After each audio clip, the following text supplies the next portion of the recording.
വിഴിഞ്ഞം തുറമുഖത്തിന് കസ്റ്റംസിന്റെ അന്തിമ അനുമതി. ഇനി മുതൽ കയറ്റുമതിയും ഇറക്കുമതിയും തുറമുഖം വഴി നടത്താം.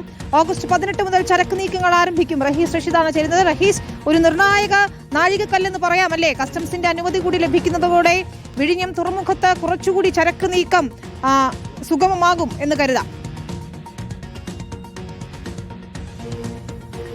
വിനീത, വിഴിഞ്ഞം തുറമുഖം ലക്ഷ്യപ്രാപ്തിയിലേക്ക് എത്തുന്നു എന്ന് തന്നെ പറയാം. ഇതുവരെ തുറമുഖം ഒരു ട്രാൻസിഷൻ തുറമുഖമായി നിൽക്കുകയായിരുന്നു. കപ്പലുകളിൽ കണ്ടെയ്നറുകൾ കൊണ്ടുവന്ന് കപ്പലിൽ തന്നെ കൊണ്ടുപോകുന്നതായിരുന്നു രീതി.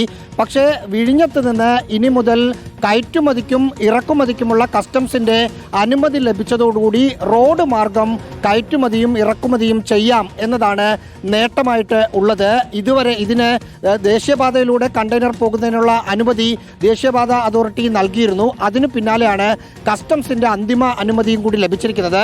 ഇനി മുതൽ വിഴിഞ്ഞത്തേക്ക് കണ്ടെയ്നറുകൾ ഇറക്കി റോഡ് മാർഗം കൊണ്ടുപോകാം. തിരിച്ച് റോഡ് മാർഗം തന്നെ ഓടിച്ച് വിഴിഞ്ഞത്ത് കൊണ്ടുവന്ന് അവിടെ നിന്ന് കയറ്റുമതിയും ചെയ്യാം. ഇതിന്റെ ഔദ്യോഗികമായ ഉദ്ഘാടനം 18-ാം തീയതി വി.ഡി. സതീശനാണ് നടത്തുക.